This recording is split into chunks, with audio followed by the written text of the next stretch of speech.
বিপুল পরিমাণ আগ্নেয়াস্ত্রসহ বিসপুর থানার পুলিশের তৎপরতায় গ্রেপ্তার এক। এখন শুনুন বিস্তারিত।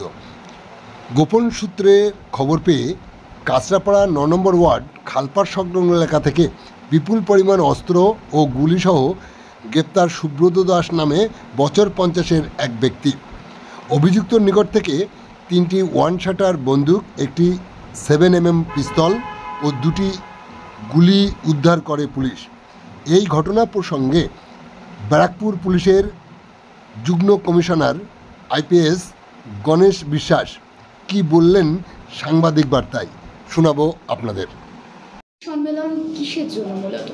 আজ আমরা বিশ্বস্ত সূত্রে খবর পাই যে কাঁচরাপাড়ার মিলননগরের কাঠের গোডাউন আছে সুব্রত দাসের, সেখানে কিছু অচেনা অজানা ব্যক্তির আনাগোনা হচ্ছে বেশ কয়েকদিন ধরে।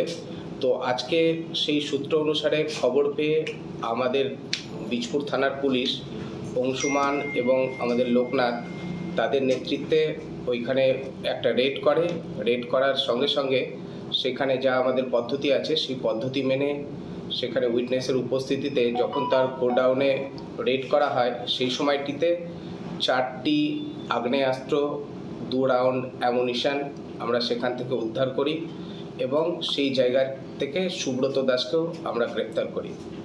আগ্নেয়াস্ত্রগুলো মূলত কি কি সেটা যদি বলা যেতে পারে। আমাদের এই মুহূর্তে আপনাদের সামনেই রয়েছে, এখানে 3টি ওয়ান শাটার রয়েছে আর আরেকটি 7mm পিস্তল আছে, 2 রাউন্ড অ্যামুনিশনও আছে। সব কি লোকাল না বাইরের কিছু আছে, বিদেশি কোনো? এখানে কোনো বিদেশি নয়, এগুলো কোথা থেকে এসেছে সেগুলো আমরা ভেরিফাই করব। যেহেতু তদন্ত একদম প্রাথমিক পর্যায়ে আছে, এখনই বিস্তারিত বলা সম্ভব নেই, কিন্তু ওকে জিজ্ঞাসাবাদের পরেই কোথা থেকে ও এত আর্মস পেয়েছে এবং এর পেছনে আরও কে কে জড়িত আছে সেগুলো আমরা বের করার চেষ্টা করছি। এখনো পর্যন্ত একজনই গ্রেপ্তার হয়েছে, সুব্রত দাস গ্রেপ্তার হয়েছে। ইনি কি কাঠগোলার মালিক?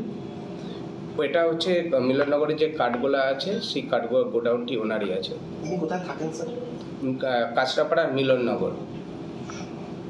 Thank you.